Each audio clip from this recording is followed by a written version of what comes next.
Welcome to Cosmology 101, Episode 2. In this episode, we're going to take a look at both models of the Sun, the standard model versus the electric sun. Without further ado, let's get started. Star birth.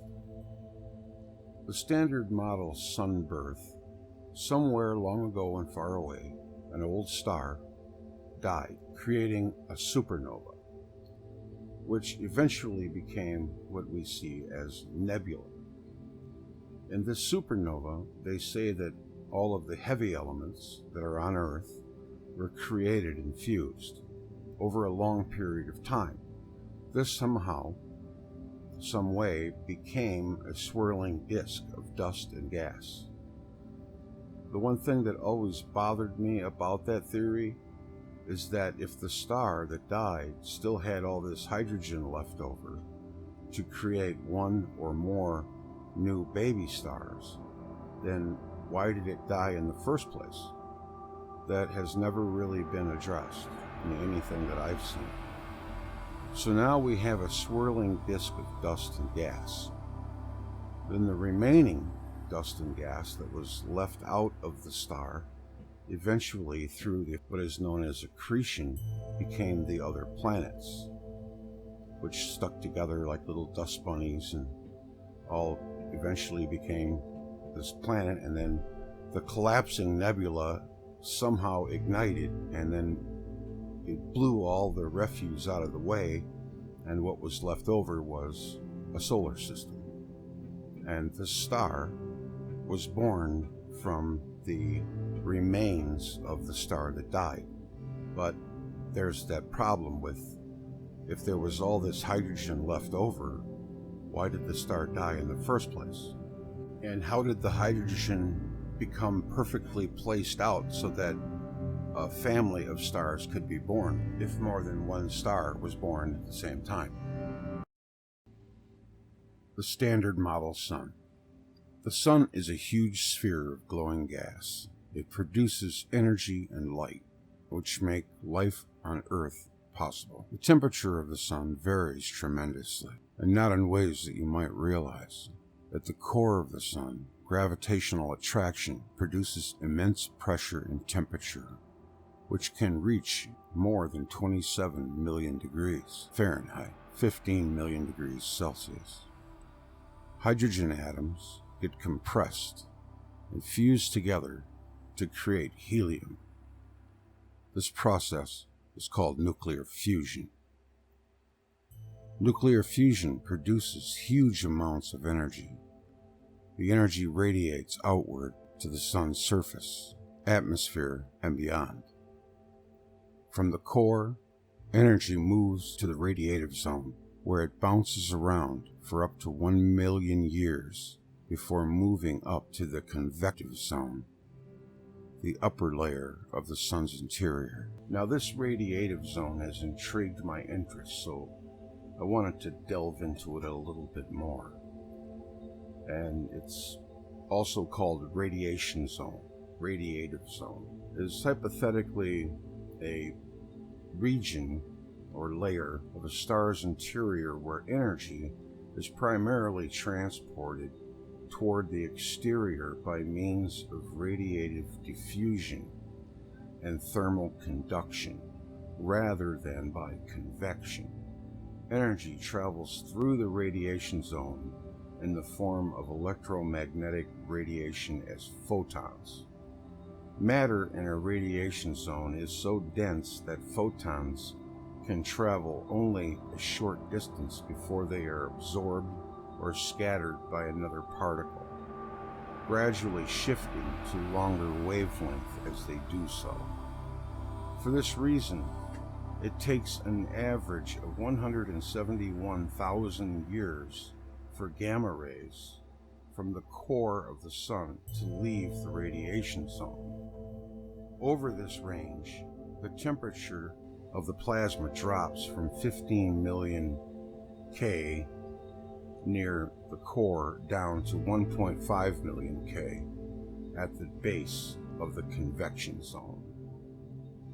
In a radiation zone, the temperature gradient The change in temperature as the function of the radius is given by this math equation. I think it's worth noting that no other thing known contains a radiative zone in nature except stars.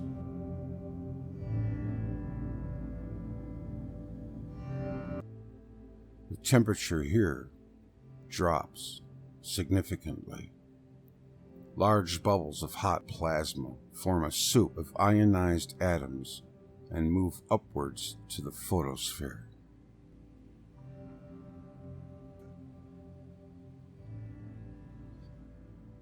The temperature in the photosphere is about 10,000 degrees Fahrenheit. It is here that the sun's radiation is detected as visible light. Sunspots on the photosphere are cooler and darker than the surrounding area. At the center of big sunspots, the temperature can be as low as 7,300 degrees Fahrenheit, 4,000 degrees Celsius. I know astronomers like to use Kelvin. We won't. The chromosphere, the next layer of the sun's atmosphere, is a bit cooler at 7,800 degrees. Visible light from the chromosphere is usually too weak to be seen against the brighter photosphere. But during total solar eclipses, when the moon covers the photosphere, the chromosphere can be seen as a red rim around the sun. Temperatures rise dramatically in the corona, which can also only be seen during an eclipse, as plasma streams upward like points on a crown, which the word corona is Latin for crown. The corona can get to about 3.5 million degrees Fahrenheit. As the corona cools, losing heat and radiation, matter is blown off as the solar wind. The sun is the largest and most massive object in the solar system. It is about 93 million miles from Earth. The distance is called an astronomical unit, or 1 AU, and is used to measure distances throughout the solar system. The sun's light and heat takes about 8 minutes to reach us, which leads to another way to state the distance to the sun, about 8 light minutes.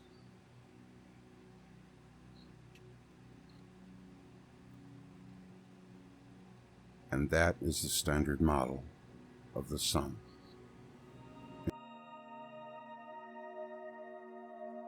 Mainstream theory regards the cause of such granulation to originate from convection columns emanating from the solar interior.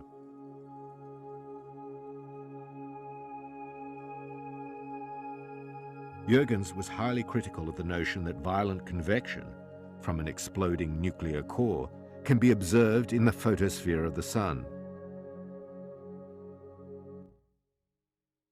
The electric sun theory, or electric sun hypothesis, is the idea that the sun and stars derives the main source of their power electrically from its surroundings rather than from within by nuclear fusion. The mainstream view, which has never been duplicated by science on Earth. The electric sun is often attributed to a 1972 article by Ralph Jurgens, who acknowledges priority to a 1958 Melvin Cook monograph, an inspiration from Immanuel Velikovsky, Cosmos Without Gravitation, the electron sun theory, including Wall Thornhill and Don Scott. The electric sun model is a part of the electric universe theory and is being scientifically tested by the Sapphire Project, where I'm going to read a synopsis from Wall Thornhill from his website, hollowscience.com. Plasma physicists argue that stars are formed by an electromagnetic pinch effect on a widely dispersed gas and dust. The pinch is created by the magnetic force between the parallel current filaments that are part of the huge electric currents flowing inside a galaxy. It is far more effective than gravity in concentrating matter, and unlike gravity, it can remove excess angular momentum that tends to prevent collapse. Stars will form like beads on a wire until gravity takes over. The late Ralph Jurgens, an engineer from Flagstaff, Arizona in the 1970s, took the next mental leap to suggest that the electrical input doesn't stop there, and that stars are not thermonuclear engines. This is obvious when the sun is looked at from an electrical discharge perspective. The galactic currents that create the stars persist to power them. Stars behave as electrodes in a galactic glow discharge. Bright stars, like our sun, are great concentrated balls of lightning. The matter inside the stars becomes positively charged as electrons drift toward the surface. The resulting internal electrostatic forces prevent stars from collapsing gravitationally and occasionally cause them to give birth by electrical fissioning to form companion stars and gas giant planets. Sudden brightening, or a nova outburst, marks such an event. That elucidates why stars commonly have partners and why most of the giant planets so far detected closely orbit their parent star. Stellar evolution theory in the age of stars is an elaborate fiction. The appearance of a star is determined largely by its electrical environment and can change suddenly. Plasma physicists and electrical engineers are best able to recognize plasma discharge phenomena. Stellar physics is in the wrong hands. And that was Walt Thornhill on his holoscience.com website. Just Google electric stars or electric universe. You see all kinds of hits that just pretty much show that mainstream is in some kind of a panic to go out of their way to say that this has been debunked and that it's just a bunch of hooey, when they are acting in what appears to me to be a state of fear. That really shows that it really needs to be looked into more in depth, because if it was something that they were not worried about, they would not be in such a panic to put all this mental pollution on the internet to try to hide the real story. That's just my opinion.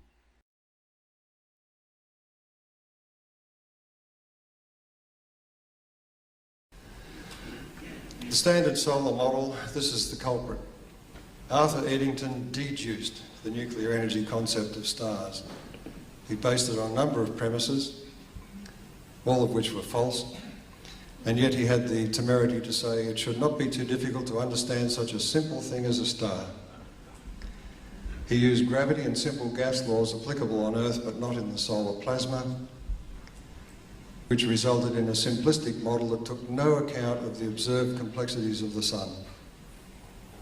It is an impossible solar model because the coronal temperature is in the millions of degrees, the chromosphere is 10,000, photosphere 5,700, and the core requires a temperature of the order of 15 million degrees and an unreal density for hypothetical nuclear fusion. Even the nuclear fusion reactions cannot be tested, and in order to make it work, it involved quantum tunneling and all sorts of magical tricks to try and get a theory which would work. It was very clever, but is it real? It also needs a radiative zone unknown inside any other hot body. That had to be put in, of course, because you've got intense X-rays coming from a 15 million degree core, and somehow that had to be converted into just heat and light at the surface. Here's Ralph Jurgens. You've seen him before, some of you. He presented in the 70s, 1972, a gas discharge model of the Sun. He wrote, "The modern astrophysical concept that ascribes the Sun's energy to thermonuclear reactions deep in the solar interior is contradicted by nearly every observable aspect of the Sun." I was inspired when I read his article. He provided a detailed gas discharge model applicable to all stars, a single model for all stars. This is quite distinct from modern cosmology, which has a separate theory for every star. So electric stars, like the lights of a great city at night, stars are lit at great distances from where their power is being generated. Each star forms the focus of a Z-pinch in the current stream. An electric star, for stars like the Sun, the current flows in dark mode, so we don't see the spectacular glow mode bipolar wiring harnesses of supernovae and planetary nebulae. But every star has this form in its current feed system. Then how do we look at the Sun within the heliosphere? Because these plasma sheaths, or the heliosphere, protects what's inside from the electrical environment outside. Most of the voltage that drives the Sun occurs out at that distant boundary. This is why the spacecraft that are traversing that region at present are suffering so many surprises, because nothing's behaving the way they expected. They thought it was just a collisional boundary. It's not. Most of the voltage that drives the Sun occurs across that thin boundary, and the result is, as Ralph Jurgens suggested, it's the origin of most of the cosmic rays in our galaxy.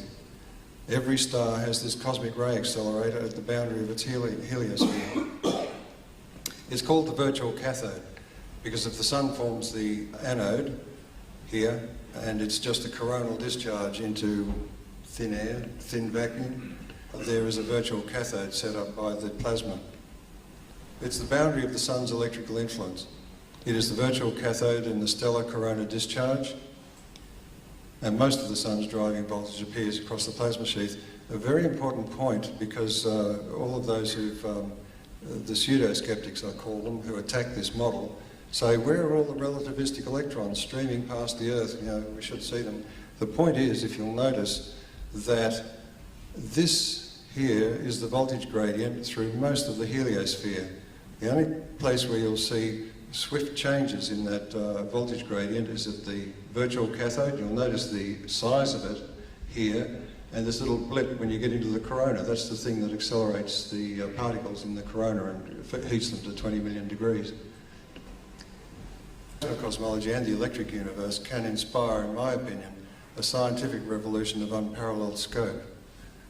We see on the left there a planetary nebula and a plasma discharge tube, just as an example of the similarities.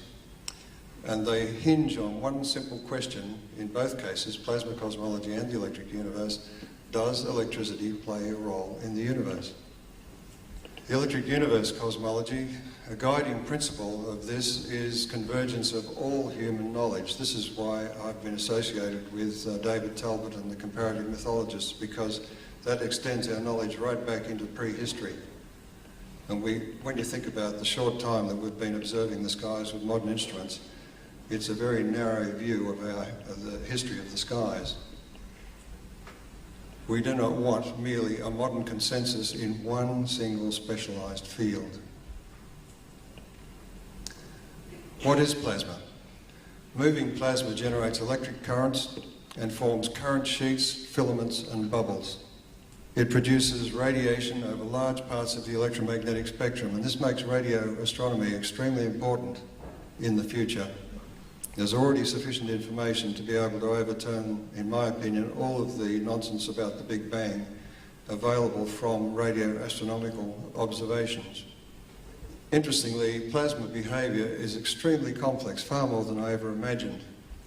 As I say here, the flow of electricity through plasma can cause glows, arcs, jets, filaments, beads, bubbles, kinks, sausages, tornadoes and explosions.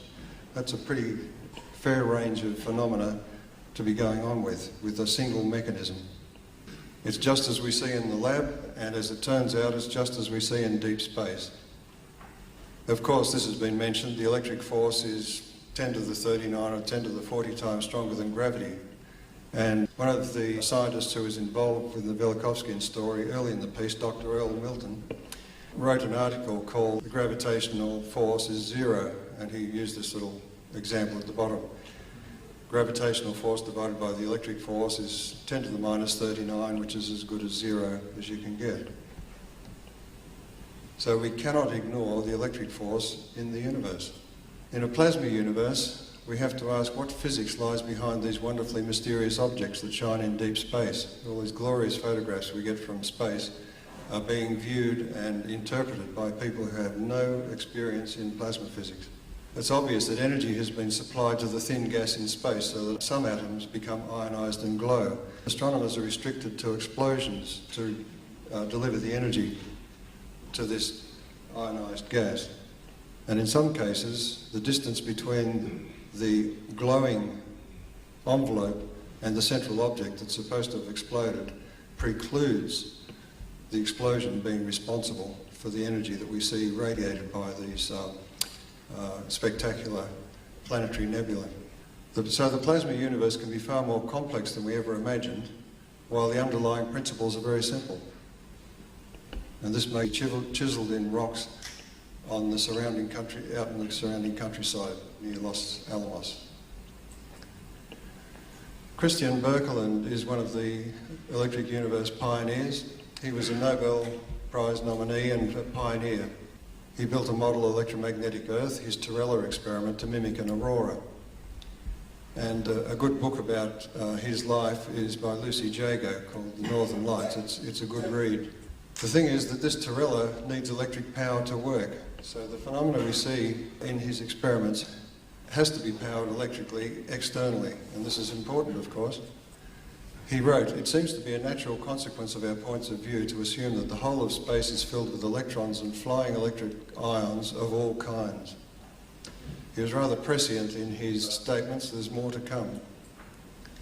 These magnetic field, the ambient magnetic field, which you can see here, are named after him, and it is the force-free means of transferring electrical power from one part of the universe to the other. The current filaments naturally form double helix or twisted pairs at every scale, from the laboratory to galaxies. And that's due in part to the difference in mass of the positively charged particles that carry the current and the negative, of course, the electrons that carry the current. It's interesting how these small differences here and there account for the complexity. So in deep space we have cosmic power lines. The electrical power transmission lines in space are usually in dark discharge mode. In other words, they can't be seen, however they can be traced by radio astronomers. That's why I say radio astronomy is extremely important. Birkeland currents are to be found on all scales, from the lab to the galactic cluster, and can be detected by their magnetic fields. So like birds on a power line, we're unaware of the energy coursing past us so far. This is an experiment I did in Melbourne at the laboratories of the major telecommunications carrier with high voltage equipment. That red insulation is wrapped around a very heavy gauge copper pipe, and it's connected via this rod, which I'll show you in action in a moment. It's going to close the circuit between those two conducting balls you can see there.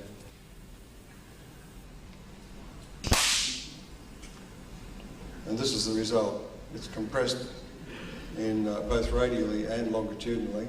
It came down very hot. I had to toss it around until it cooled. And here we see an example in space of the very same effect. We're looking down the barrel there of a planetary nebula. This is an example of the electromagnetic pinch.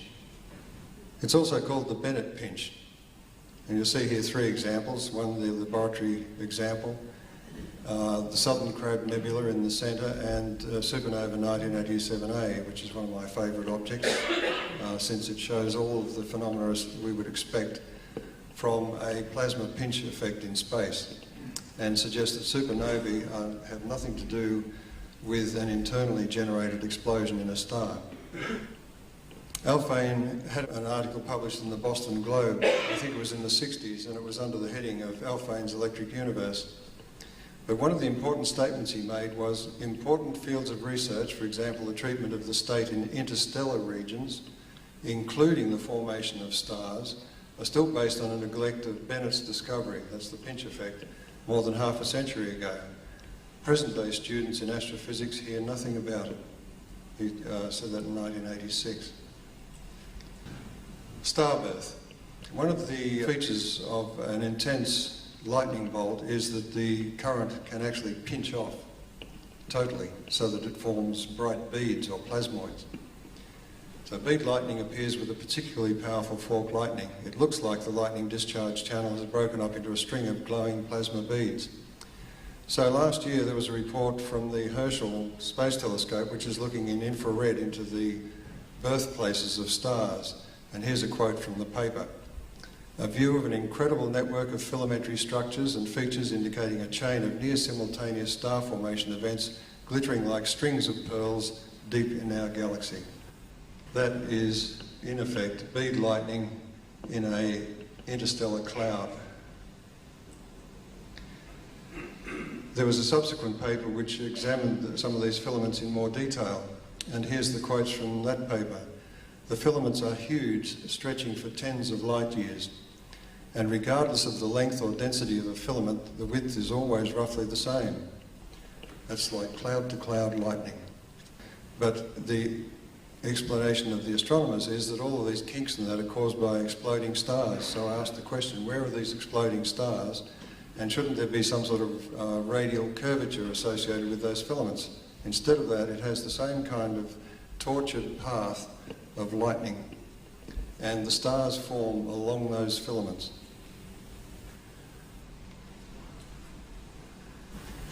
An important aspect of the formation of stars and of all condensed bodies in the universe is this effect that occurs in a Birkeland current filament, and that is that it scavenges very efficiently widely scattered material and draws it into the central axis of the Birkeland current filament. Now the interesting thing is that in the standard model of the collapse of the protostar material, it's all radial, and astronomers have cooked up a story whereby the final collapse of all that material is adiabatic. In other words, there's no heat escape. Because the material here is distributed along that filament, the coolest part of the matter here is along the axis. And the other very important aspect of Marklund Convection is that all of the cool, low ionisation potential elements, which you can see there are carbon, sulphur, iron, silicon and magnesium, all the things you need to make up a planetary core, are deposited along that filament at the axis. Of course, once you've got sufficient material along that axis, there is a tendency for it to break up into blobs or into stars. So this means that they must constitute the core matter of stars, not hydrogen. You'll notice that hydrogen and helium are on the outer rim of that Birkeland filament. So this destroys any idea that stars have hydrogen cores. Another tries to find these hotspots, they call them, 0.03 light years away from Earth, because they must be within that distance actually, because further out galactic magnetic fields should deflect the particles and smear them across the sky. So here we have evidence for another of Alfvén's predictions. Of course, no such sources are known to exist conventionally. I believe, this is my diagram, the electric sun has been confirmed, because last year we heard stories about these energetic neutral atoms which are entering the heliosphere. This is the heliosphere, the sun's this little speck in the middle, and the current that flows in the equatorial plane of the sun, it may not be equatorial actually because these are aligned with the local magnetic field as you would expect from Birkeland currents, and here are the double layers that I've drawn in here, the cosmic ray accelerators. So the Earth orbiting in here will experience cosmic rays from here and from here, which is what's been found.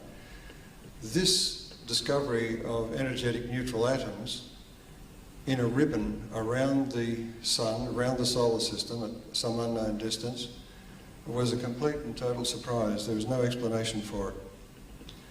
The other thing is that the particles come in from bright spots. Now, these columns here are actually a cylinder of Birkeland filaments. So you'll find bright spots where some of those Birkeland filaments are distributed around this cylinder. If you can imagine, that's a cylinder of electric current from the local industry current.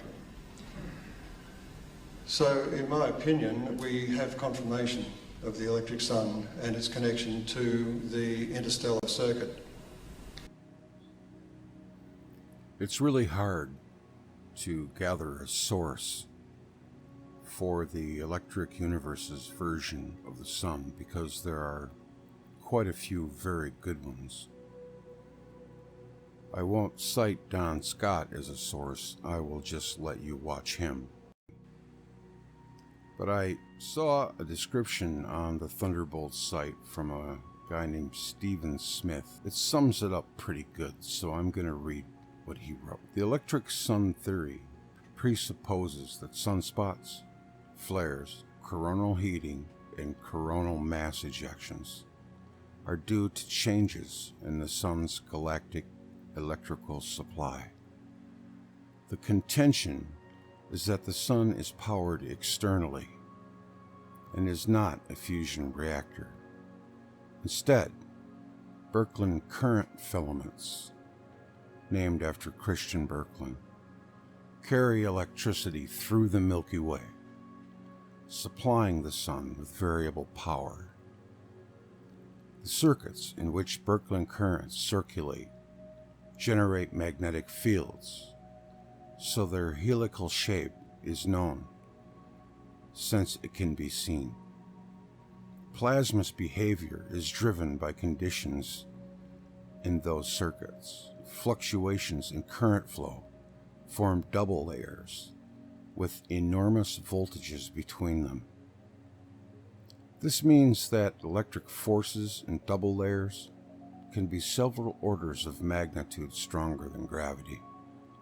Double layers separate plasma into cells that can have different temperatures or densities. According to a recent press release, Heliophysics, using data from the Solar Dynamics Observatory and the Big Bear Solar Observatory in the San Bernardino Mountains of California, think a method for supplying some heat to the solar corona was identified in their observations. One astronomer said, "We see certain kinds of solar seismic waves channeling upwards into the lower atmosphere, called the chromosphere, and from there into the corona." In the electric universe, rather than electromagnetism acting like railroad tracks, guiding the waves as they move up through the atmosphere, plasma discharge behavior is the best model for solar activity. In seeing rotating discharge columns in profile, electric discharges in plasma form hollow tendrils. Their centers are dark, where convection cells would appear darker at their edges. The fact that sunspots have darker and cooler regions means that the sun is cooler in its interior. Another way in which conventional thinking differs from electric universe proposals is that most heliophysicists see the sun as a giant amplifier, accelerating solar plasmas into space in the same way that sound waves travel through the acoustical waveguides.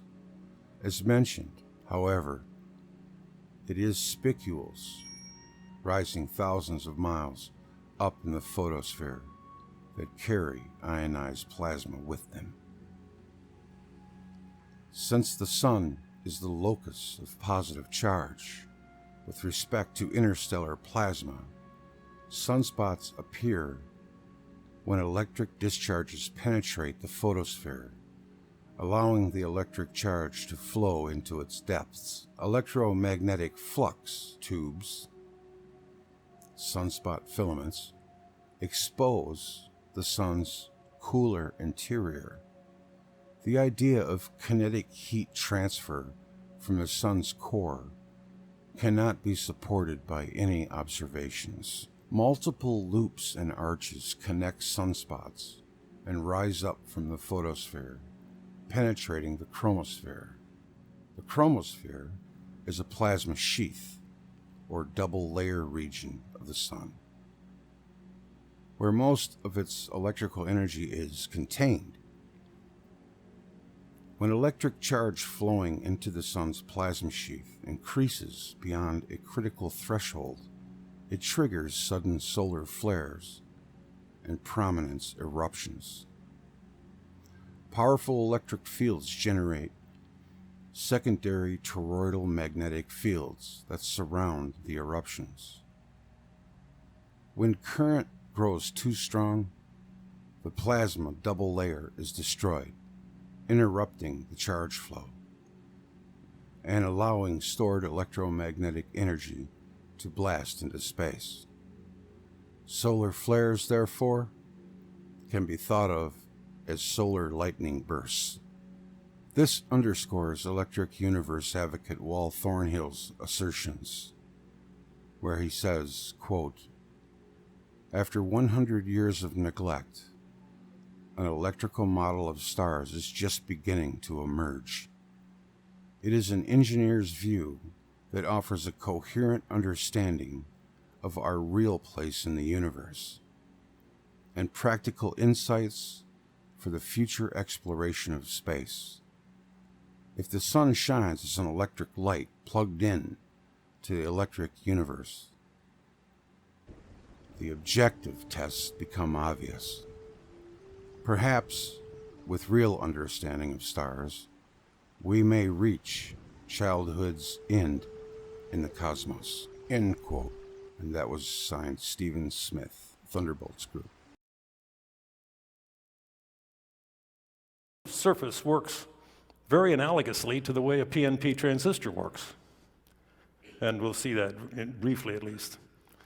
Anyway, again, to state the obvious, we all probably know that the major three layers on the sun that are important, and if you come toward the sun in the order in which you see them, would be the corona, the chromosphere, and the photosphere. Now, the corona is perhaps the most beautiful thing in the sky. It is this colorful. Those are, of course, the same colors that we see in the aurora. And why? Because it's the same thing. It is plasma in the glow mode. And it is the same sort of stuff, helium, hydrogen, mostly hydrogen, excited electrically. Again, everything I say, please ask yourself, while I'm saying it, how does the Standard Model explain this? The Standard Model has no explanation for why a corona exists in the first place. If the sun is just a nuclear furnace like a wood stove, my wood stove doesn't glow like that. And so clearly, everything that we observe around the surface of the sun, including the corona, is electrical in nature. One other comment, and that is that you can't see anything in the night sky that isn't plasma. Oh yeah, I can see the moon. Yeah, but of course the moon is reflected sunlight, and sunlight is plasma. The sun, where all of light that we see, if you look at Jupiter through a telescope or Saturn or any of the planets, you're seeing reflected plasma light. And we'll talk about the photosphere and where all that light comes from in a minute. But the corona is a pretty big thing. It extends out about 3 solar radii if you look at half the width of that disk. And then do 1, 2, 3. It takes you out to about the corner of that picture, and you can see that's about the extent of the corona. So it's large. the sun is, 865,000 kilometers across, I think, something like that. The chromosphere, the second layer going in, contains these spicules. And spicules, we've all heard, the pines of Rome. The spicules are the fountains of the sun, not the fountains of Rome. But anyway, they have certain characteristics. So spicules are really towering fountains of electrons that come up out of the sun and then back into the sun again immediately. If our assumption is correct, Jurgen's assumption that the sun has a positive charge, those electrons, once spewed, are very quickly brought back into the sun again. And that's what the spicules are. The photosphere is where the action is, and that's what we're going to be talking about mostly. The photosphere consists of these things that the astronomers called photospheric granules. A more proper name for them is anode tufts. The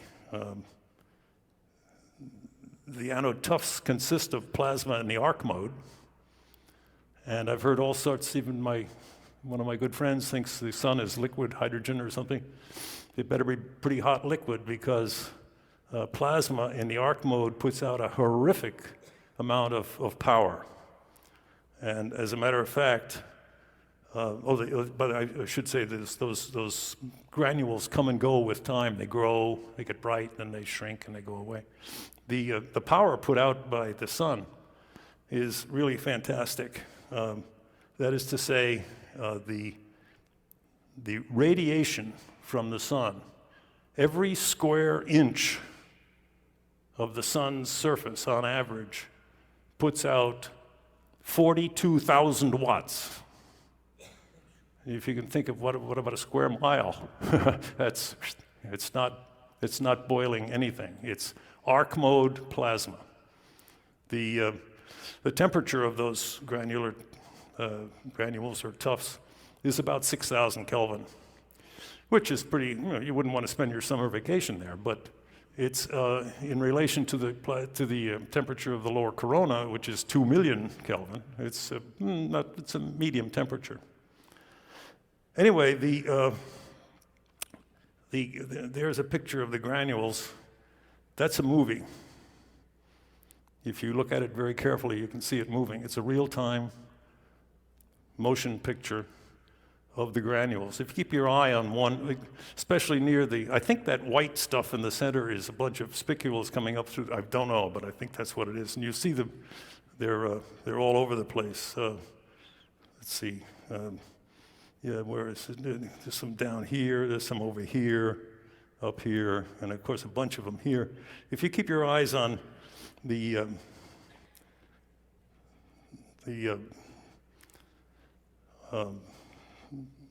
granules themselves, you'll see them shrinking away to nothing. And the question is, why do they do that? Well, there's a typical sunspot. And you might say, well, what's a sunspot? Well, a sunspot's where the photospheric tufts are not. It's a region where the photospheric tufts don't exist. And so there's been a good deal of work done in the laboratory on anode tufts, and we'll talk some about that. The main focus, I would say, of Jurgen's sun model is an anode tuft. How does the anode tuft work? And that's one of the things I'd like to spend some time on this morning. There is, of course, the penumbra. That's that orange ring that you can see. The dark inner area is called the umbra. And the temperatures in the umbra have been measured at, just something north of 3,000 Kelvin. So the umbra obviously is much cooler than the normal spots. The normal tufts, which are the yellow region around the outside there. Anyway, I said that Monty had sent me some interesting pictures from Sapphire. There is one. Now the The purple wine glass in the back is not real. Monty has not been drinking. That's just an aberration of the photograph. This was taken inside a bell jar, and he and his team have managed to actually create anode tufts. The center bright purple thing is a spherical, although it's distorted some by the shape of the bell jar. It's pretty spherical, and it's the anode, and riding on top of that anode are anode tufts. And so the major property of these anode tufts is that they're made up of positive charges.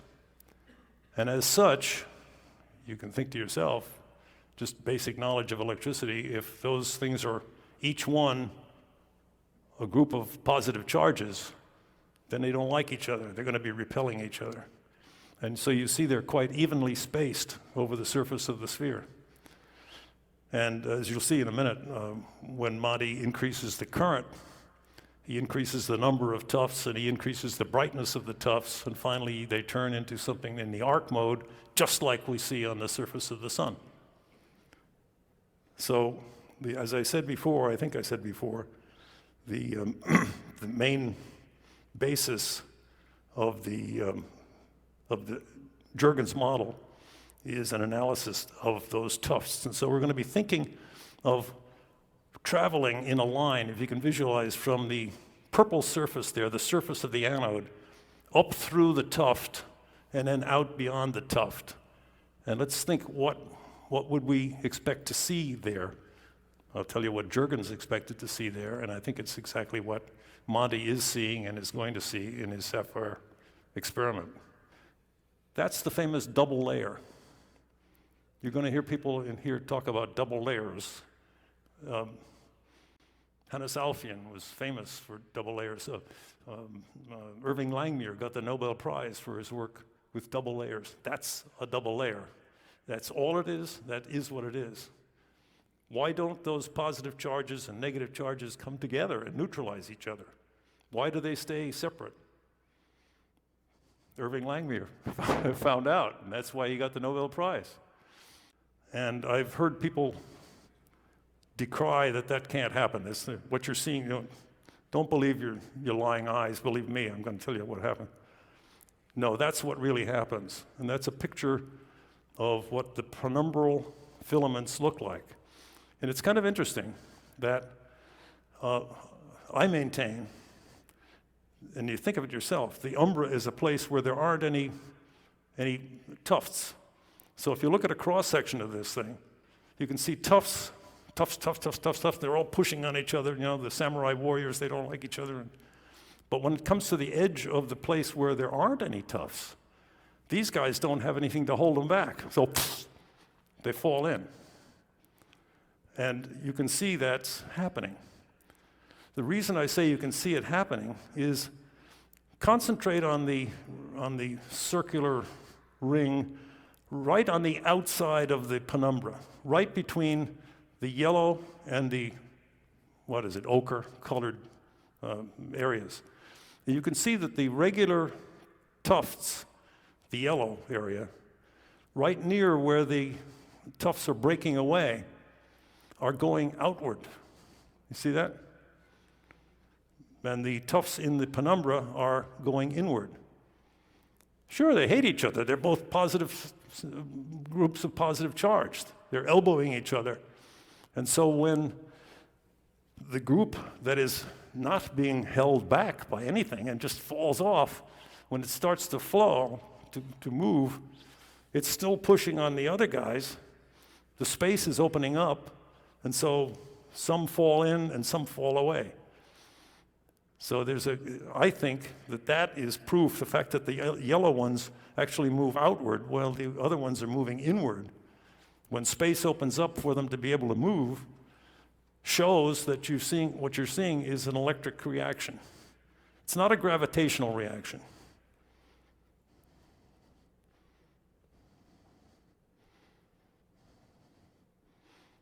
At least I maintain it's not.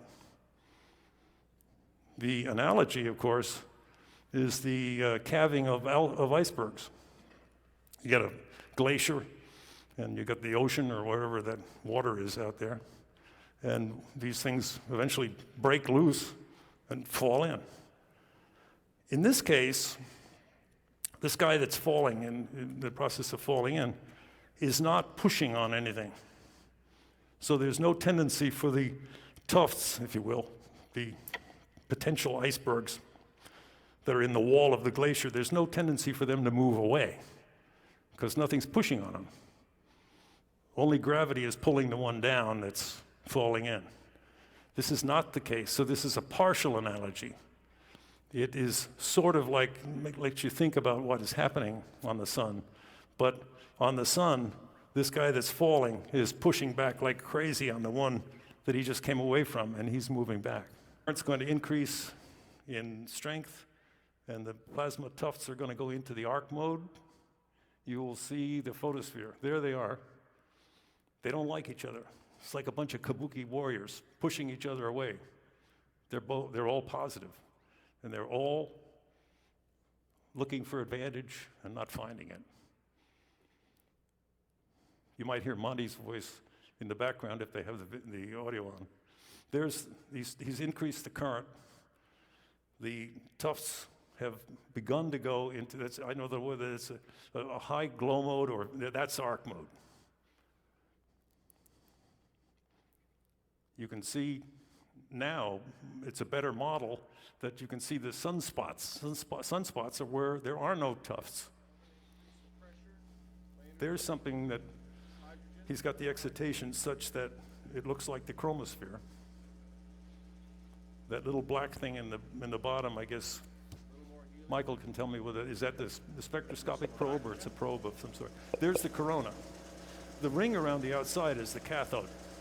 And of course, in the model, in the sapphire model, you need a cathode. But in real space, of course, the cathode is a virtual cathode. But there's the corona. The reason that the corona there looks like it's only on one side is because the anode is closer to the cathode on that spot where you get the corona. If it were equally spaced, you'd see the corona all the way around. Sorry for the hokey ending. Modern cosmology with the medieval church. I think we've suffered through the last century the demise of physics. I've recently come to the position that Stephen Hawking was right. Philosophy is dead. Ever since Kant claimed that the world we observe is all in the mind. Because following Kant and Einstein, modern physics has followed that same path, and it's also dead but won't lie down. I've recently read this book by David Harriman, I think his name is, called The Logical Leap, and it's about induction in physics. And he says the only means of knowledge is reasoning from observed facts, and that's been the story for me. The senses provide our only direct contact with reality. He goes on to say that induction is much more difficult and controversial than deduction, and why it is not reducible to the formalism of symbols, and that's particularly true on the path that I've taken. Deduction takes for granted the process of conceptualization. Induction is the conceptualization process itself in action. David Harriman goes on to say that a conceptual consciousness is an integrating mechanism, and its product, knowledge, is an interconnected system, not a heap of propositions, which is largely how science is at present. And here's the man who taught me. I came across his book before I entered university. I was inspired by it, the approach, the logical leaps that Velikovsky took. I had never seen before. When I got to university, I spent a lot of time in the sociology shelves of the university library, just picking books at random about myths and legends from around the world. And I found that the stories were understandable. They tended to leap off the page at me, and I could see how they related to what Velikovsky had shown in his work. I believed that he had made a case that needed to be answered. One of the things he did do as well was to throw down the gauntlet to astronomers by saying that electromagnetism was involved in the celestial mechanism. But this was ignored by astronomers who simply said, his work disobeys Newton's laws and therefore we can ignore you. They never picked up the gauntlet. In my view, cosmology must be a coherent natural philosophy and there can be no exceptions. If there's an exception, there's a problem with your cosmology. At present, the Big Bang doesn't address any of the big issues, in my opinion. I consider it a hopeless cosmology. It must provide insights into every discipline, including life itself and the human condition. And I think this is extremely important and something that Velikovsky felt also was important for our long-term survival. However, modern specialised science is a hostile environment for such a quest. Now, we do have an alternative cosmology that is accepted by the IEEE, the largest professional organisation in the world. It is based on the work of several Nobel Prize winners over the last century, has many successful predictions to its name, and also challenges the Big Bang, and this is why astronomers ignore it. However, it doesn't handle unsolved problems in basic, particle and stellar physics, and this is the area that the electric universe tries to address. It tries to tackle these fundamental problems, and in doing so offers a breakthrough in understanding of ourselves and our place in the universe. The electric universe, I believe, is an attempt at a convergent, interdisciplinary cosmology. And the first thing to do is to get rid of some of the perpetrators of the demise of physics. In my view, science left the path of reason and objectivity in the early 1900s, and I'm sure I won't get much argument from the audience, having sat through very many very interesting talks at this conference. Einstein and his proponents bequeathed us, in my view, a disconnected, incoherent universe that simply cannot function or give rise to life. And this is why so much magic has had to be invoked to try and make the theory fit the facts. And if the facts don't fit the theory, you can ignore them. Don Hodson, who I believe is a member of the NPA, has said everyone who takes relativity seriously believes in the reality of at least one direction in which one cannot point. And I thought that was a very succinct way of putting it. I also believe that E equals mc squared, whether you attribute it to Einstein or anyone else, is the best known and most misunderstood equation in science. In my view, the real meaning of E equals mc squared is that energy, mass and the speed of light are all properties of matter. Electromagnetic energy, in my view, is stored in the orbital substructure of subatomic particles and manifests as their mass. The orbital substructure picture was given to me by Ralph Sansbury back in about 1981. Therefore, the mass of a particle is a measure of how much energy is absorbed in deformation of a particle instead of its acceleration. This is an alternative way of looking at the particle accelerating experiments. So standard model does not challenge the basic assumption.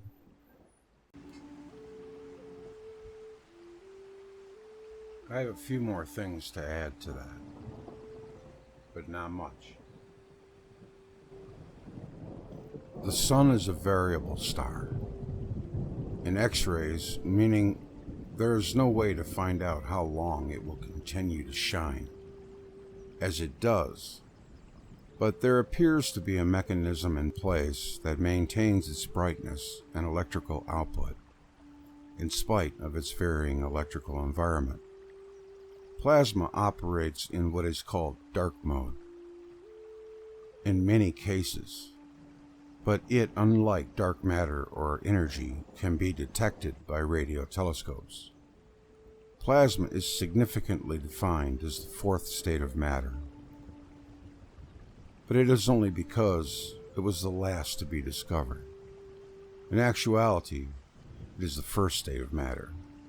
Plasma was termed by Irving Langmuir, who won the Nobel Prize, and he named it plasma because it reminded him of blood plasma and seemed alive. An example of plasma would be a fluorescent light or a flame, which needs some kind of starter to get it going. Then there's normal glow mode. There is another mode called arc mode, like in welding, which again needs to be started with an electrical difference, which drops when it begins to operate. At that point, the air breaks down to become a conductive plasma.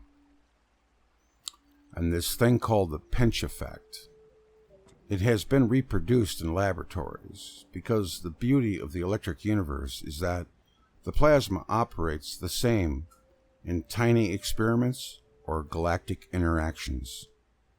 The pinch effect of the electric current is what forms galaxies, and also within those galaxies create the stars. The pinch effect is powering the galaxy, and then down to the stars, and then actually power the stars themselves with these things called anode tufts. While Thornhill has made an analogy that, seen from space, one might think that a bright city would be powered from within, but actually it is being powered by invisible lines from power stations sometimes hundreds of miles away. The sun works on this premise. Now the solar wind, as it recedes from the sun, accelerates, and it is actually an electric current and not a wind. So it has been misnamed. But there is also a problem with the standard models missing neutrinos. As it is known, when you combine 4 hydrogen atoms in a nuclear reaction, they have to get what is called a neutrino. So there must be all of these neutrinos coming from the sun, but they're not finding them anywhere near the amount they need, which should be being generated at the core.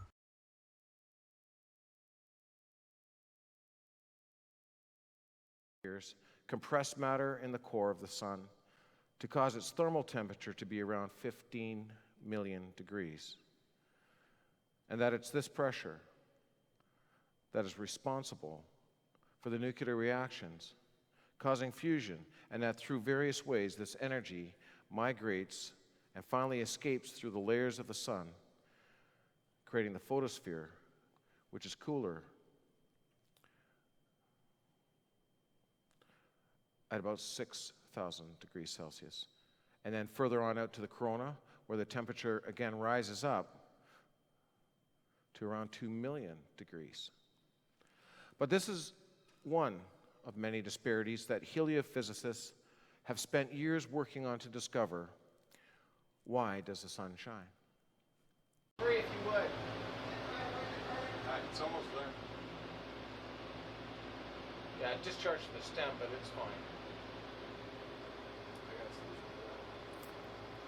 So we have these anodes we can throw out.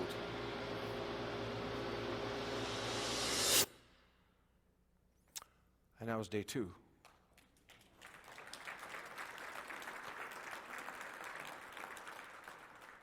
So we thought that was pretty cool too. We thought, okay, we've got some good news, and now we can go to the conference. And then the spicules of the sun have to be investigated from a new vantage point, and so much of this has to do with the interfacial dynamics of different plasma regions and charged particles being launched into higher regions and so on. And both Don Scott and Wal Thornhill place a great emphasis on the study of the spicule dynamics. Solar electrical effects. The sun's surface is carpeted with complex magnetic fields. Only electricity can produce magnetic fields, therefore the sun must be understood in terms of electric circuits. Where are these circuits and what creates them? And what sustains them? Plasma physicists know that the movement of different types of plasma past one another will generate currents in the plasma. When you get back to first causes, we do not know. We don't even know the right questions to ask at this stage of our ignorance, I would suggest. Sunspots are an embarrassment in the thermonuclear model. They have powerful magnetic fields with the same polarity spots clumped together. Now, normally the same polarity magnetic fields push one another apart. However, the magnetic field here is a signature of the Birkeland currents piercing the photosphere. And the pinch effect means the magnetic field is very intense in sunspots. They are drawn together because parallel currents attract. It's as simple as that. Ampere's law. Their darkness, structure and behaviour have required great ingenuity in attempts to explain them, yet they remain mysterious. I asked the question, does this sunspot penumbra, this is where you can see, edge on to the photosphere and look deeper into the atmosphere, or the ionosphere, I should say, of the sun. and asked this question: does this sunspot penumbra look like turbulent boiling hot gas? And I would say not.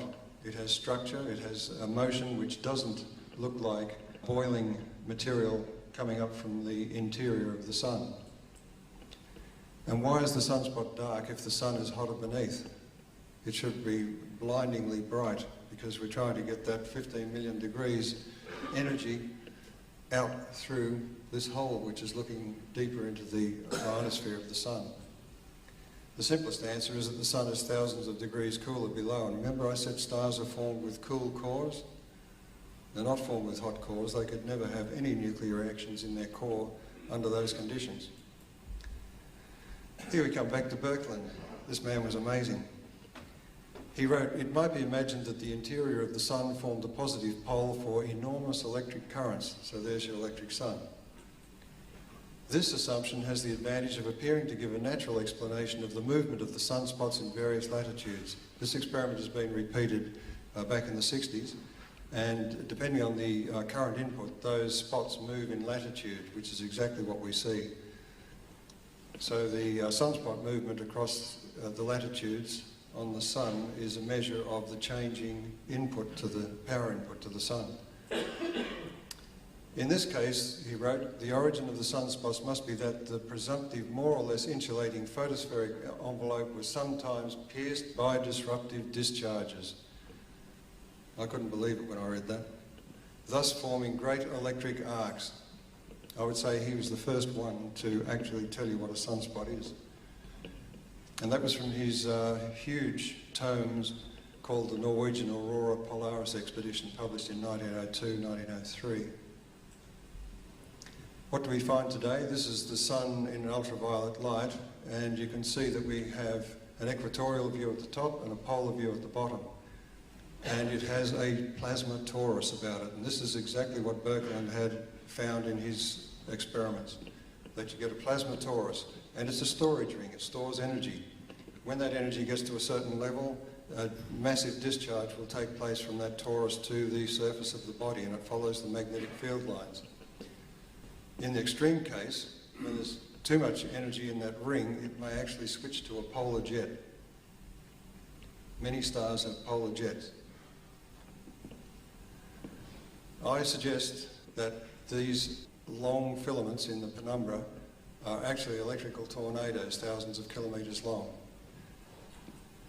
They have bright edges, dark cores, and a twisted appearance. And there's a special effects fire here with a helicopter engine above, and fire is injected at the bottom. And you can see the bright edges here and the dark core. And you can see these filaments here. It's exactly what they've got. And bright lightning flecks the tops of the granules. These are the solar granules that we see covering the sun. So the sunspot cycle, you see the sun in X-rays, and it is a variable star. It almost winks out at solar minimum, and at solar maximum it is much brighter. And X-rays are a direct measure of electrical activity. The sun is connected to a galactic circuit which is subject to quasi-cyclical change, so that the origin of the sunspot cycle is beyond the solar system. It may be due to Alfvén waves in the Birkeland currents that feed the solar system, or it could be due to the actual motion and rotary motion of the Birkeland currents past the Heliosphere. Seen in X-rays, the sun is a variable star, and yet the heat and light from the sun is constant to within 1/10 of 1%.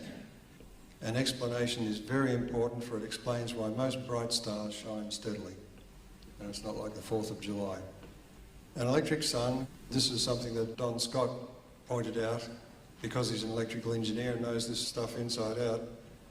He said this voltage curve here across the photospheric tufts, those long filaments that we saw a moment ago, is that of a PNP transistor. In other words, this tufted sheath of our sun forms a barrier for protons escaping the sun, because those protons trying to escape the sun have to climb this barrier here before they can go down this waterfall and excite the corona to its tens of millions of degrees temperatures. And beyond here, there's a slight electrical field just enough to accelerate the solar wind the way we see it. Of course, this then is a regulating mechanism, because just a small shift in voltage up and down here is enough to modulate the power output that passes through these tufts. And that is the regulating mechanism for all bright stars that have a photosphere. That's why they shine steadily in the night sky. There is no regulating mechanism for a thermonuclear model star. In fact, they're the most unstable things you could imagine, because some of the reactions vary with temperature to the 5th power. Here are these strange things called spicules, and Ralph Jurgens didn't shrink from trying to explain these as well. And it turns out that to maintain a steady discharge through that tufted sheath, there has to be a balance between the number of electrons travelling one direction and the number of positive ions going in the other. And these spicules actually provide the material to be ionised in the chromosphere and maintain a steady discharge. There's an analogue in some arc lamps, the kinds of things used in searchlights. They had porous anodes to actually produce this steady arc. Don Scott, this is his diagram from his book, The Electric Sky. It's the solar transformer. The greatest puzzle of the sun, its magnetic field reversals, is solved. The sun has magnetic fields induced by a varying DC power input, and so acts like a power transformer with an impressed DC current as well. So all you've got is a varying DC current, which is driving the sun. Remarkably, once again, here he is, Kristian Birkeland proposed that solar magnetism was caused by electric currents induced in the conductive interior of the sun. Hey presto. He should have got a Nobel Prize, several of them. Solar neutrinos match the no thermonuclear engine inside the sun. It's not important, but it's just one of the questions that arise. Neutrinos produced in the dense photospheric plasma, because these are pinches, is where the nuclear synthesis takes place. So stars produce their own heavy elements. You don't have to have supernova explosions to do it. A supernova explosion actually distributes the material that the star has already formed. A neutrino count falls when the sunspots reduce the photospheric area. So the higher the number of sunspots, the lower the number of neutrinos, which is what you'd expect if this second point is correct. So we need not assume a change in flavour of neutrinos, whatever that means. In other words, a change in resonant state of the neutrino en route from the solar core, because the reactions in those plasma filaments is much more complex than the standard hydrogen to hydrogen chain reaction would provide. Now, stellar and planetary structure and composition are based upon the erroneous conviction that Newtonian big G is a universal constant. So when I say that this sun has a heavy element core, of course the helioseismologists would say, but you know, our models show that it hasn't. But they're basing their model on a completely erroneous idea about the amount of matter in our star or any celestial body. If big G is a variable dependent upon the electrical state or the electrical tension in a body like the sun, then we cannot say what it's made of. We have no way of knowing except by observing material that comes from it.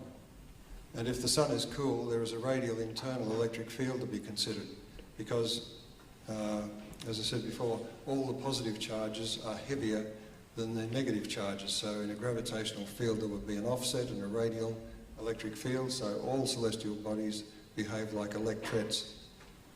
These internal electric fields can actually respond to disturbances and cause the ejection of large quantities of core material. In other words, form planets and moons and so on. The electric sun has a completely different picture. Here we have a cool core, we have an extensive atmosphere and an ionosphere at the top, and at the very top of that ionosphere is this global lightning or electrical tornado system, packed cheek by jowl. Then above that you have the energy flow, and of course it's normal to expect that incoming electrical energy will excite the plasma out here first, And then as it gets into the more dense atmosphere, it will exhibit discharge activity. Out here it's a coronal glow. In here it's normal electric arc phenomena. So the energy to heat the electric sun comes externally from the galaxy. The electric discharge becomes intense close to the sun, heating the thin atmosphere of the corona to millions of degrees. And the superheated corona is a familiar glow discharge phenomenon recognised by high voltage engineers. Now we come to the HR diagram. It's based on observations, it's not based on theory. It's a scatter plot, not an evolutionary plot, and the luminosity and colour of a star depends on its size and the current density at its radiating surface. Discontinuities exist. You've got white dwarfs over here, red giants here, and red and brown dwarfs, which are all discontinuous with the main sequence. These are all stars with bright photospheres. So they have that regulating mechanism. Of course, the astronomer's got it back to front. If you do a mirror image, then you have a more understandable arrangement where the stars get brighter and bluer as you increase the current density, so that you get this straight line curve, which is exactly what you'd expect. Red stars have to expand. That's both red dwarfs and red giants. They're stars which are not collecting enough electricity to satisfy the discharge, so plasma adjusts. It's like a living thing almost. It adjusts to its environment.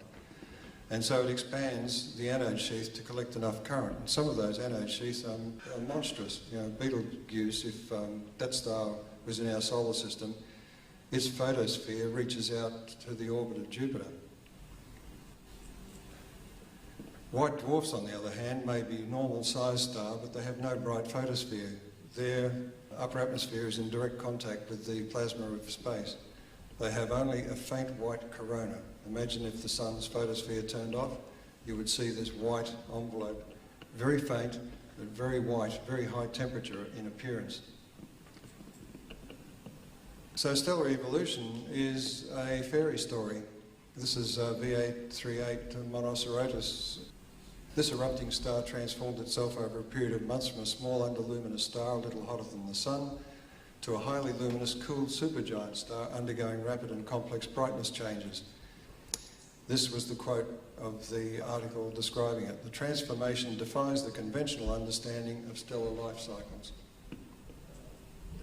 It's a very complex story. I've been through it, the theory of it.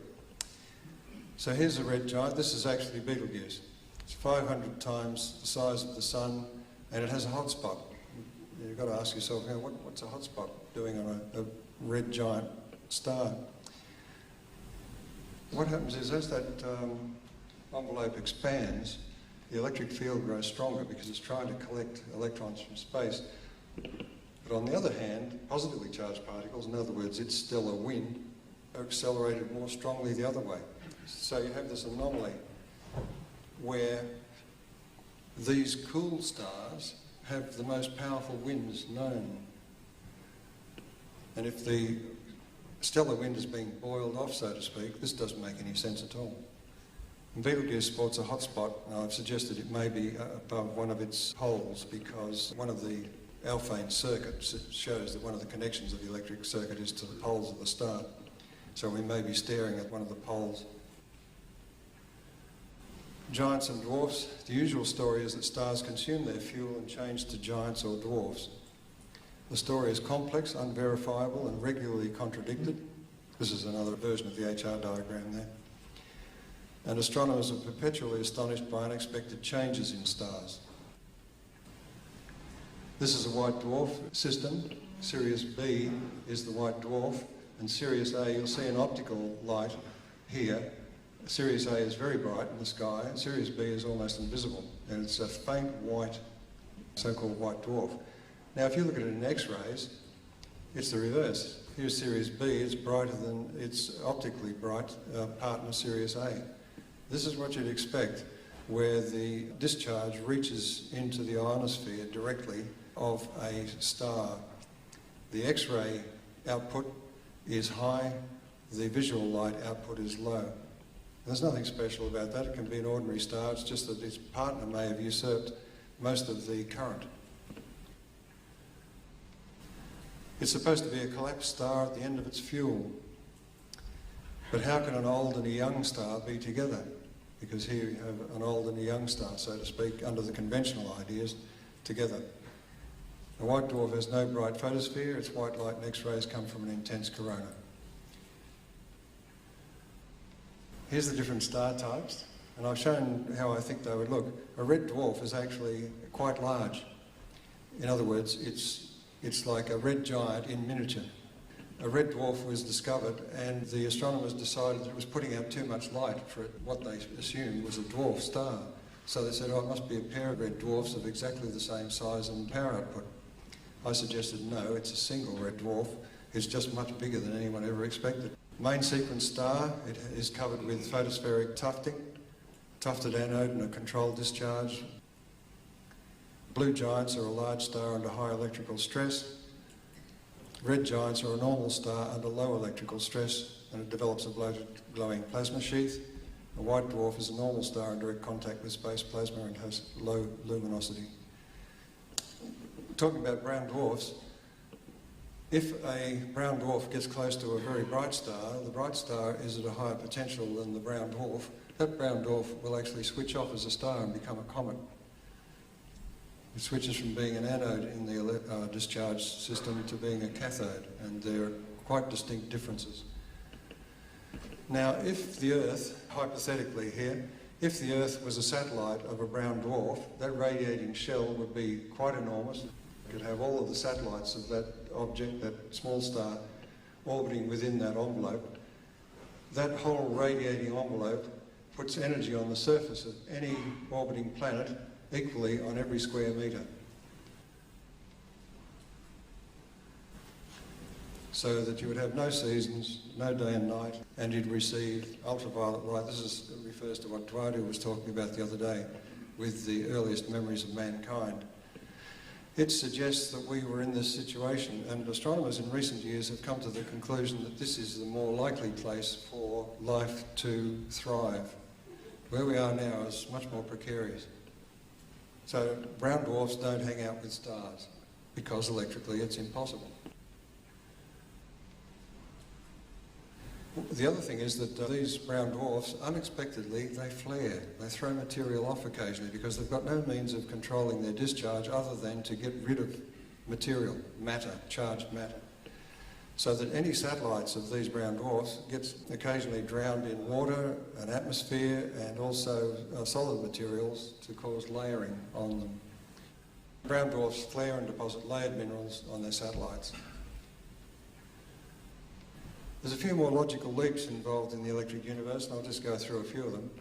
I asked the question, is gravity a weak electric dipole-to-dipole force between distorted subatomic particles? And this refers to something that Velikovsky said to me when I visited him, and also to Ralph Sainsbury's view that all subatomic particles have an orbital structure, a resonant orbital structure.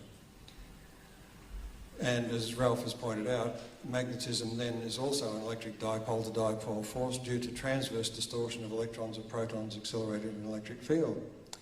If so, the electric force is the only force necessary in physics, and this goes back to the way classical physics operated by trying to reduce the number of forces and ideas. And quantum effects imply that all matter has a resonant electrical substructure. Information and energy can be stored and transferred via these matter resonances, and that has significance in biological systems too. So astrophysical and biological coherence requires universal, near-instantaneous electrical interactions. All of the so-called spooky quantum things are no longer spooky if we accept this idea. We have a return of the ether. We must have particles to be able to transfer the energy and the forces through so-called empty space. Empty space, I suggest, is full of neutrinos. Neutrinos are the lowest energy state of matter. They exhibit vanishingly small mass. They're composed of subtrons, which is what Ralph called them. They form electric dipoles, that is the neutrinos, in an electric field, and each dipole rotates in the electromagnetic field of a light wave that ties the speed of light in a vacuum to the moment of inertia of a neutrino. And neutrinos may reintroduce cause and effect to radioactive decay. At present, it's a purely statistical phenomenon. The other thing is that it also solves the difficulty of the so-called annihilation and creation of matter in particle accelerators. You cannot do it, but if the neutrinos are the substrate, they can accept energy and become a particle and its mirror particle. I don't use the word antiparticle because there's no such thing. It's all matter, normal matter. I put these few slides on the end because there was discussion about Venus and the transfer of charge, and I think it's important because it returns Velikovsky's gauntlet to him cordially. Velikovsky argued that planets change orbits, exchange thunderbolts, and quickly settle into peaceful orbits. Now, rapid settling after chaos defies Newton's laws, which, of course, that was the argument levelled against Velikovsky, which for more than a two-body gravitational system are chaotic anyway. So the astronomers have yet to explain why we have a stable solar system. So astronomers simply ignored the gauntlet flung down by Velikovsky. Then we have Anthony Peratt and the convergence of his work with ours some few years ago. And he showed, globally, petroglyphs show to a high degree of confidence that within human existence the Earth has suffered stupendous electric discharge phenomena from the heavens. And that's a picture of one of his papers. Now, if we accept Velikovsky's gauntlet, we need to look at Newton's law of gravity again and just have a think about what it really means. You'll notice there that G, I put its dimensions there just to show that it does include mass. And if mass is a variable, then we have a problem. It is simply assumed that G is the same for all bodies in the universe. In other words, the universal gravitational constant. And that was an assumption. Stellar and planetary structure and composition is based upon this premise. But if mass is a variable, can it explain cosmic pool? The book over there is by one of the Thunderbolts team, C.J. Ransom, The Age of Velikovsky. Of course, MOND is the latest buzzword in gravity theory, the modified Newton's dynamics. I've suggested that we can have electrically modified Newtonian dynamics. And I won't go through all that business there, you can see it on my website and so on. But the upshot is that the radius of the orbit of a planet is proportional to the mass of the planet if you keep the orbital energy constant and you assume the sun's G is constant, and I think that's a fair assumption. If the mass doubles, the orbital radius must double to conserve orbital energy. Now, I said earlier that all planets and stars and all celestial objects will form an electret. In other words, you have positive poles facing inwards and negative poles facing outwards. So it sets up an internal electric field. The planet acts like an electret. And any free electrons would tend to drift towards the surface. Like a subatomic particle under the stress of an electric field, the internal electrical stress modifies the apparent mass of the planet or star, and therefore its gravity. Exchanging charge at the surface through lightning, etc., changes the mass or gravity of a planet. And there is evidence for that. Coronal mass ejections, large ones which strike the Earth, actually change the rate of spin of the Earth suddenly, and then it decays back to its original speed, which is diagnostic of a change of the moment of inertia of the Earth by some means which hasn't been explained. Comet accelerations also. Cometry displays an obvious electric discharge phenomenon. Any body on an eccentric orbit about the Sun will experience discharge activity. The discharge will cause apparent non-Newtonian acceleration, and this is well known with comets. They're very hard to predict their precise return because of them. And this is because the mass of the comet is changing, something that's not taken into any account. However, gravity is still the operative force, but here we have a feedback mechanism which can modify orbits. So, changing planetary mass. The closer the encounter between two planets, and the more powerful the charge exchange between planets, the greater the orbital adjustments. It seems an efficient mechanism for collision avoidance and spacing the planetary orbits apart, which may explain one of the reasons why we survived Velikovsky's catastrophic scenario. The inner planet reduces its charge polarization, its mass, and the outer planet increases its polarization mass in the exchange. And I ask the question, is this possible? Yes, I believe it is. Because some years ago it was reported that a spacecraft here, the SOHO spacecraft, picked up stringy things, stringy plasma things, arriving from Venus when it was between us and the Sun. Now those stringy things, of course, are recognised immediately as Birkeland currents, and the Birkeland currents transfer electrons from Venus to the Earth. At present it has little or no effect on the Earth because of the distance and the low current density. So there's an intermittent circuit for transferring electrons from the inner planet to the outer when they're aligned with the Sun.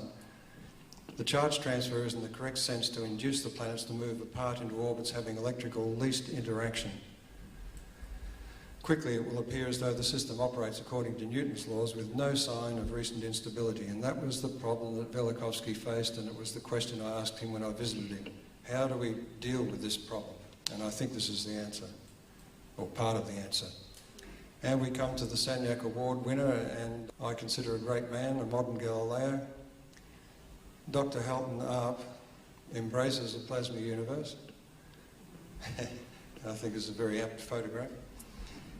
Also, I might say there are a lot of interesting issues raised by Halton Arp's discoveries that fit neatly in an electric universe solution. For example, intrinsic quantized redshift and an increase of mass with time are explained by an electrical origin for particle masses and their resonant quantized states. Because the quasars are ejected from a galaxy, the electrons are tangled up in the plasmoid at the centre of a galaxy for far longer than the neutrons, which can escape because they're uncharged, and the protons, which are heavier. So that quasars are electron deficient initially, which means that all of their energy levels of all their matter will function at a lower level. Their fine structure constant will be different, their redshift spectrum will be enhanced, but over time, as the electrons stream out in those great jets that we see, both the mass increases, but it does so in resonant steps, quantized steps, and the brightness increases because the electrical energy arriving is increasing. And so this explains this very strange phenomenon where a quasar ejected at very high speeds from the centre of an active galaxy can actually slow down and go into orbit about its parent. So this is the quasar mass gain. You can see this is one of Arp's diagrams of the birth and the development of quasars into companion galaxies.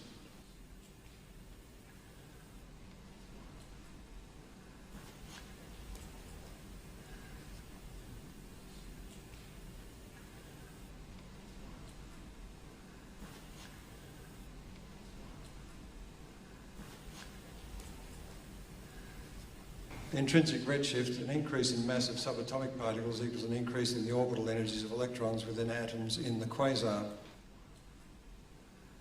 That results in a decrease in redshift of the quasar.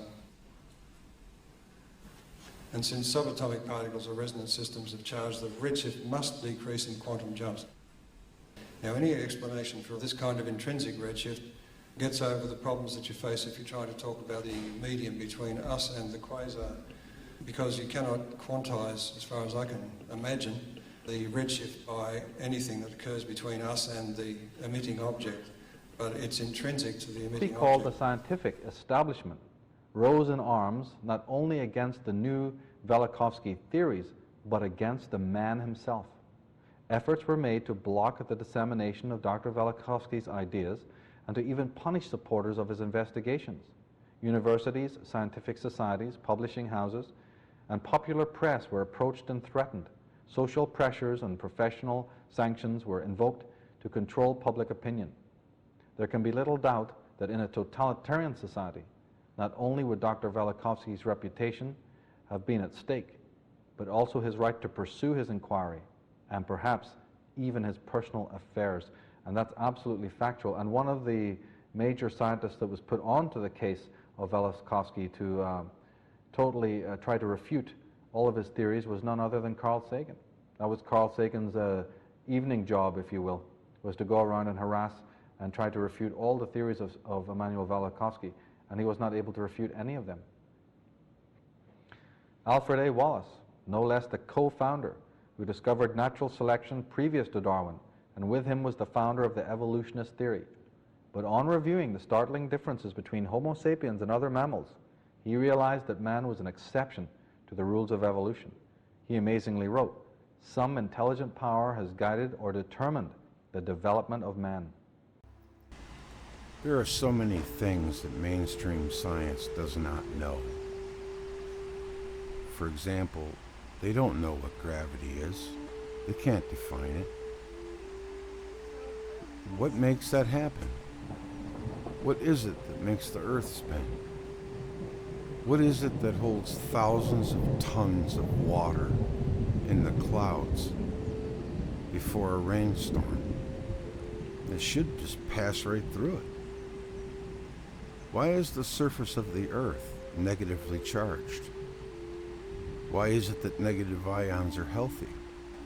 These fundamental questions, modern mainstream science just doesn't even really bother to know the answers. They just avoid the question or accuse you of being a conspiracy theorist for even asking. And by the way, this is called gravity. The electric universe can tell you these things. You get a negative charge, it is healthy. So that must mean that our bodies are negatively charged, like the Earth. The electric universe is a very broad, high-altitude perspective. One has to really put aside all of the dogma and teachings that have been pounded in them since childhood in order to take a true, unbiased look into things. And science needs to become less of a religion and more of a science. You know, uniformitarianism, I think, is the great lie that every single academic science builds its theories on. How could a little river cause the Grand Canyon? And if it did, then where is all the sediment that was carried away? It would have to go somewhere. Couldn't just disappear. You know, the electric universe has an answer for that, too. And, well, a lot of things got started with a company called the East India Company. That's who was paying Darwin. That should be looked into.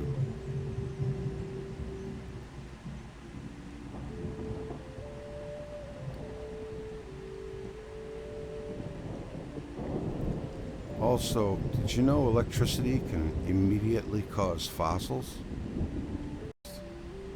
One thing they never talk about is that dinosaurs could not have lived in today's gravity. The origin of our solar system and the purple dawn of creation will be in our next episode. So I hope you join me for that one. And it's been a pleasure. Thank you.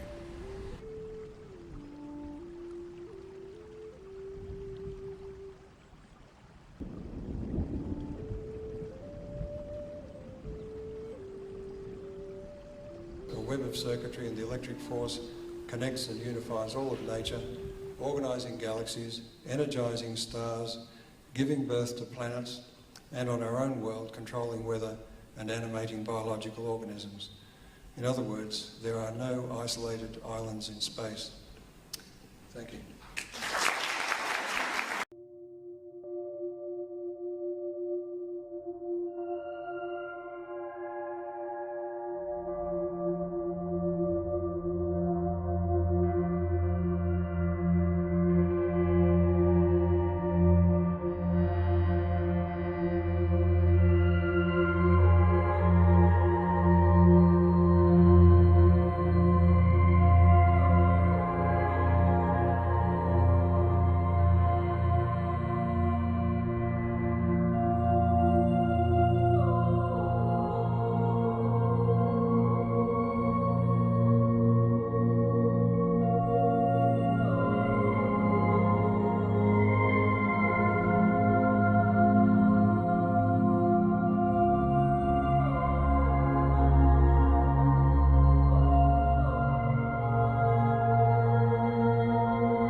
Michael Elner says, just look at us. Everything is backwards. Everything is upside down.